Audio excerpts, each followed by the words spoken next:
अगस्त में मैं यहाँ का ग्राम प्रधान चुना गया अपने गांव का। 2 पंचवर्षीय में ग्राम प्रधान रहा यहाँ पे। इसके बाद मैं जिला पंचायत सदस्य हुआ। मेरा छोटा भाई भी ग्राम प्रधान रहा, बगल के गांव से बीटी से भी निर्विरोध ग्राम प्रधान रहा वो। अब मेरी बहू जिला पंचायत सदस्य है इस समय, वर्तमान समय में भी। छोटा भाई मेरा ग्राम प्रधान है निर्विरोध यहाँ का, ग्राम बिकरू का। और मेरी पारिवारिक पृष्ठभूमि, मेरे बाबा भी यहाँ के जमींदार भी थे और ग्राम प्रधान भी थे, बाद में हुए। मेरी पारिवारिक पृष्ठभूमि ही राजनीतिक है। तो राजनीतिक पृष्ठभूमि तो मेरी पारिवारिक है, मेरी पैदाइशी कही है तो आप पैदाइशी है। विकास दुबे जी, किस तरह से आपको कहा जाता है कि आप अपराध में डॉन नाम से बोला जाता है कि आप माफिया हैं, डॉन हैं, और लेकिन आपका राजनीतिक करियर है, क्या है बेसिकली, हकीकत क्या है? देखिए, एक्चुअल राजनीति में लाने का श्रेय मैंने पढ़ाई में ग्रेजुएशन किया है मैंने, और मैं अच्छा स्कॉलर रहा हूँ अपने टाइम का। राजनीति में लाने का श्रेय मुझे स्वर्गीय हरिकिशन श्रीवास्तव जी का है, जो मेरे राजनीतिक गुरु थे और उत्तर प्रदेश के कई बार मिनिस्टर रहे और उत्तर प्रदेश विधानसभा के अध्यक्ष भी रहे वो। उन्होंने मुझे राजनीति में लाने का प्रयास किया और उन्हीं के प्रयास से मैं राजनीति में आया। और जिस दिन से मैं राजनीति में आया तो लोगों को मेरे प्रभाव से और मेरी लोकप्रियता से ज्वेलसी होने लगी। आज तक कोई भी ऐसा मामला नहीं है जिसको मैंने अपने हाथ से मैंने कोई अपराध किया हो या मैंने कोई अपराध को बढ़ावा दिया हो। अपराध से मेरा कोई दूर दूर से रिश्ता नहीं है। मेरी राजनीतिक वर्चस्व की जंग है जो मेरे जिंदगी तक और मेरे मरते दम तक जारी रहेगी। लेकिन इस राजनीतिक वर्चस्व की जंग में बम, गोली और हत्या ये सब चलता नहीं, ऐसा नहीं है। हमारे यहाँ हमारी राजनीतिक जंग में कभी भी ऐसा कुछ भी नहीं हुआ कि मैंने किसी को मरवाया हो या किसी को मारा हो या किसी को मारने के लिए प्रेरित किया हो। किसी के ऊपर आरोप लगा देना, आप तो समझते हैं कि उत्तर प्रदेश में होता क्या है कि मर्डर कहीं होता है, फंसाए कई लोग जाते हैं। मर्डर कोई करता है, उसके भाई, उसके खानदान, उसके परिवार, उसके सब सारे लोगों को फंसाया जाता है। ये एक उत्तर प्रदेश की एक ये ट्रेंड बन गया है लोगों का राजनीति में फंसाने का, और उसी का मैं शिकार हुआ हूँ। श्रम राज्य मंत्री संतोष शुक्ला का हत्या का आपके ऊपर आरोप लगा, उस वक्त आप कहाँ थे? क्या वो हत्या आपने की? जी नहीं, जिस दिन उनकी हत्या हुई थी उस समय मैं थाने में अपनी FIR लिखाने गया हुआ था। मेरे ऊपर अटैक हुआ था। उसके बाद मैं जब वहां से चला आया, जब अपने ऊपर अटैक किया मेरे ऊपर, मैं उस दिन कानपुर जा रहा था अपनी पत्नी को लेकर। वो बीमार थी, उनका किडनी पेन था। रास्ते में मेरे ऊपर बम से अटैक किया गया, बम और गोलियां चलाई गई मेरी गाड़ी पर। तो मैं उसकी FIR, जब मैंने SP कानपुर देहात को फ़ोन किया कि मेरे ऊपर इस तरीके से घटना हुई, तो उन्होंने मुझे कहा कि आप वहीं रुकिए, मैं फोर्स भेज रहा हूँ। फोर्स मुझको वहाँ से लेके आया, मैंने थाने में FIR लिखाई और मैं चला आया। इसके बाद थाने में जो जिन मंत्री जी का आप नाम ले रहे हैं, वो मंत्री जी किन्हीं कारणों से अपना पहुंचे और उन्होंने किसी तरीके से पुलिस से उलझाव किया।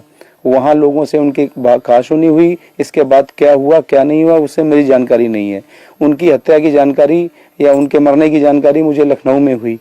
हत्या के कई चश्मदीद थे। मनोज शुक्ला, जो संतोष शुक्ला मंत्री के भाई थे, उन्होंने आपको देखा था कि आपने गोली मारी है? नहीं, ऐसा कुछ नहीं। ये देखिए, इस बात को तो अदालत में इसका ट्रायल हो चुका है मुकदमे का, और अदालत में इस चीज साबित हो चुकी है कि मनोज शुक्ला पेशबंदी में उनसे, मनोज शुक्ला के साथ जितने उनके गनर, संतोष शुक्ला जी के साथ गनर, शैडो ड्राइवर और उनके प्राइवेट लोग थे, उन्होंने सारे ने गवाही दी कि जिस समय संतोष शुक्ला का मर्डर हुआ उस समय विकास दुबे या जो लोग आरोपित लोग हैं इनके परिवारजनी, ये लोग मौके पर नहीं थे।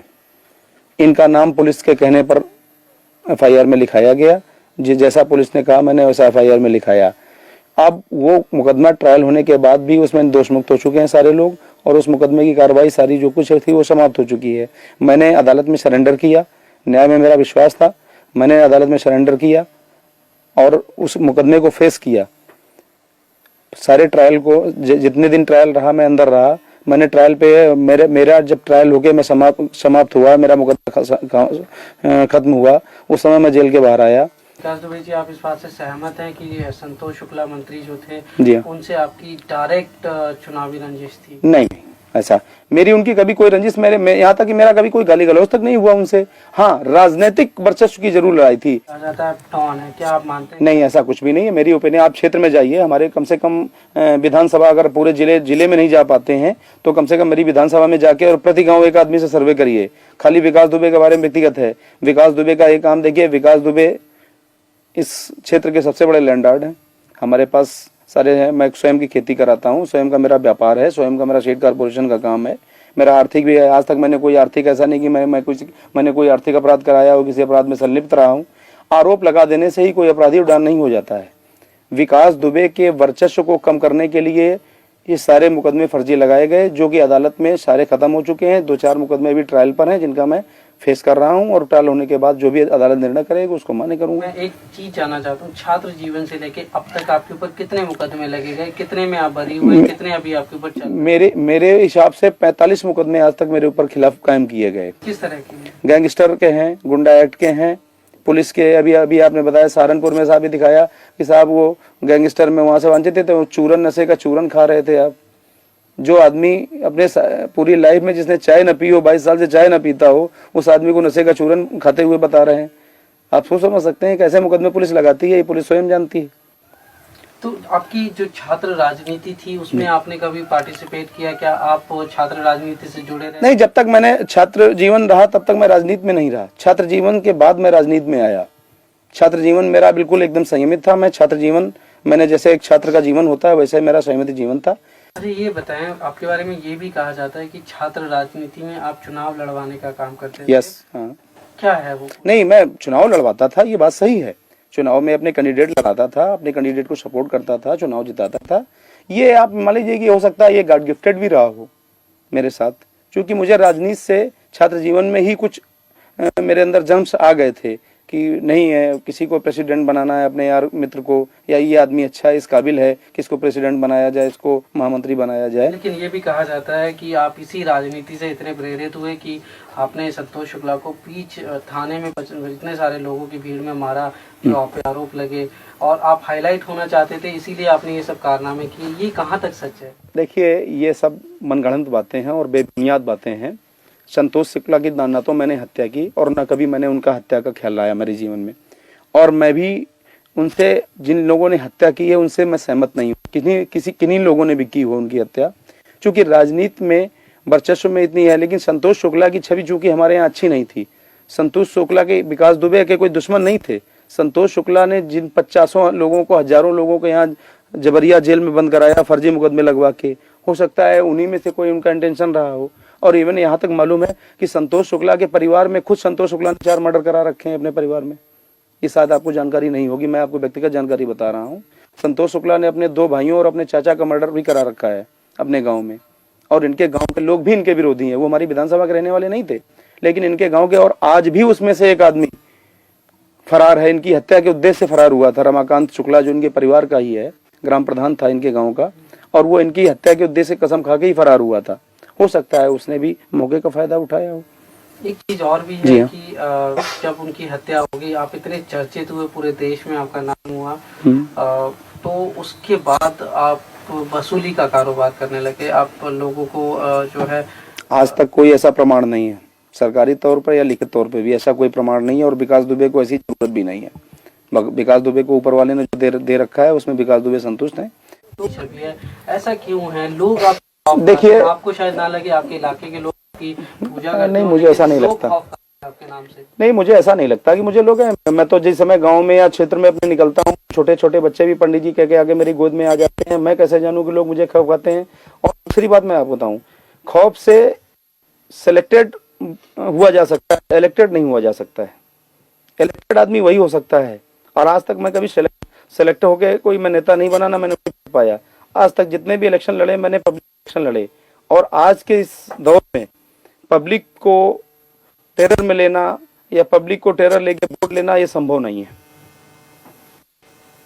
तो अभी आप नेक्स्ट क्या करेंगे? एमएलए का चुनाव लड़ेंगे या नहीं? मेरी आकांक्षा तो यही है कि मैं स्वस्थ हो जाऊं जल्दी, और स्वस्थ होने के बाद मेरे हाई कमान से मुझे निर्देश भी है कि जितनी जल्दी स्वस्थ हो जाएं आपको इलेक्शन लड़ना है। आप जिस समय स्वस्थ हो जाएं कमान रिपोर्ट करिए, आपको क्षेत्र दिया जाता है, जिस क्षेत्र के लिए आपको कहा जाता है उस क्षेत्र में आप चुनाव की तैयारी कीजिए। आपको अपनी सुरक्षा को लेकर कोई चिंता होती है? आपके तो बहुत दुश्मन होंगे। तो देखिए, राजनीति में आज तक कितने लोगों की हत्याएं हुई, सबको सुरक्षा मिली हुई थी। जब ऊपर वाला जब तक नहीं चाहेगा तब तक किसी की हत्या नहीं हो सकती। जब ऊपर वाला किसी के ऊपर ठीक होता है तब ठीक है। अगर हमने गलत काम किए होंगे तो मेरी हो सकता है हत्या भी हो सकती है। अगर मैंने अच्छे काम किए होंगे तो हो सकता है ऊपर वाला हमको भी लोगों की सेवा करने के लिए जिंदा भी रखेगा। लेकिन फिर भी सुरक्षा को लेके आप क्या एहतियात बरतते हैं? क्या सरकारी सुरक्षा आपने मांगी? देखिए, मुझे अभी तक सरकारी सुरक्षा प्राप्त थी। इस गवर्नमेंट में 11 दिसंबर 2004 तक 4 जनवरी 2005 तक मुझको सरकारी गनर प्राप्त था। एक बार नहीं, 3 4 बार प्राप्त रहा मुझे। लेकिन कुछ राजनीतिक कारणों से मेरा गनर वापस ले लिया गया, इसलिए मुझे व्यक्तिगत सुरक्षा अपनी रखनी पड़ती है। और चूंकि आप जानते हैं, उत्तर प्रदेश की राजनीति में राजनीति करने वाले आदमी को या चर्चित आदमी को अपने राजनीति से ज़्यादा अपने सुरक्षा की चिंता होती है, लेकिन मैं उतना भी चिंतित नहीं होता हूँ। सुरक्षा अपनी जगह है, चिंतित है, क्योंकि मुझे ये विश्वास है कि मैंने पब्लिक में ऐसा कोई गलत काम नहीं किया है जो जनता ये करे। लेकिन चूंकि राजनीति में सुरक्षा सिक्योरिटी करना कोई बुरी बात नहीं है, तो इसलिए अगर मैं अपनी सुरक्षा रखता हूं तो इसमें कोई हर्ज नहीं होना चाहिए किसी को। भाई जी, ये बताएं, छात्र राजनीति आजकल क्या गंदी हुई है? क्या उसमें देखिए, हिंसा का बढ़ावा लेके? देखिए, मैं आपकी बात समझ गया पूरी इतनी बात में ही।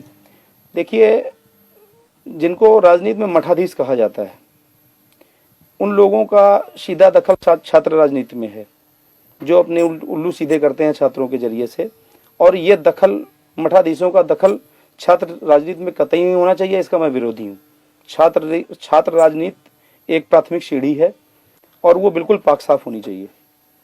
क्योंकि जब बच्चा शुरुआत में बेसिकली पढ़ने जाता है, प्रेप या नर्सरी में, जो शिक्षा उस समय उसको प्राप्त होती है वही उसकी आखिरी तक ग्रेजुएशन और पोस्ट ग्रेजुएशन, एमटेक, बीटेक तक चलती है। अगर किसी आदमी की नींव ही खराब कर दी जाएगी, छात्र राजनीति में अगर मठाधीशों का दखल रहेगा तो छात्र राजनीति कभी भी पाक साफ सुथरी नहीं रहेगी। लेकिन एक मठाधीश मेरे सामने बैठे हैं, उनका भी दखल रहा छात्र राजनीति में। उन्होंने भी अपने कैंडिडेट खड़े किए, उन लोगों को जिताया बाकायदा। जब तक स्टूडेंट था तब तक मैं राजनीति में, छात्र राजनीति में मेरा इंटरेस्ट रहा। जिस दिन से मैंने स्टूडेंट लाइफ मेरी समाप्त हुई, उस दिन से मैंने छात्र राजनीति में कभी दखल नहीं रखा। पर राजनीति में मठाधीश बनना कोई बुरी बात तो नहीं है, लोग बनते हैं। और नहीं, मेरी समझ में बुरी बात है। कुछ और कहना चाहेंगे आप हमसे? मैं यही आपके जरिए से मैं थोड़ा सा संदेश देना चाहता हूँ लोगों को कि राजनीति में जो लोग एक दूसरे को नीचा दिखाने के लिए गलत प्रभाव का इस्तेमाल, सत्ता का और पुलिस का दुरुपयोग करते हैं, ये नहीं करना चाहिए। किसी भी अच्छे व्यक्ति को आगे बढ़ने से रोकने के लिए ये रास्ता अच्छा नहीं है। अगर किसी को इस तरह रोकना है तो उसके राजनीतिक प्रभाव को कम करिए, उसकी खामियां पब्लिक में बताइए। लेकिन किसी के ऊपर आप फर्जी मुकदमे लगा के बंद करवा दें अपने राजनीतिक प्रभाव के इस्तेमाल से, ये बात ठीक नहीं है। लेकिन विकास दुबे जी, शुरुआत में तो शायद कभी ना कभी आपने कुछ ऐसा कुछ किया होगा जिसकी वजह से आज लगे होंगे। उसके बाद क्या पुलिस ने जबरदस्ती डाले केस? देखिए, पुलिस आज भी मेरी विरोधी नहीं है और पुलिस मुझसे कभी भी इस तरह से असहमत नहीं रही। मैं ग्राम प्रधान रहा, बराबर पुलिस दरवाजे आती है, बराबर क्षेत्र के एसओ सीओ साहब जो भी हों, जो बुलाते हैं, मैं आज भी थाने जाता हूँ।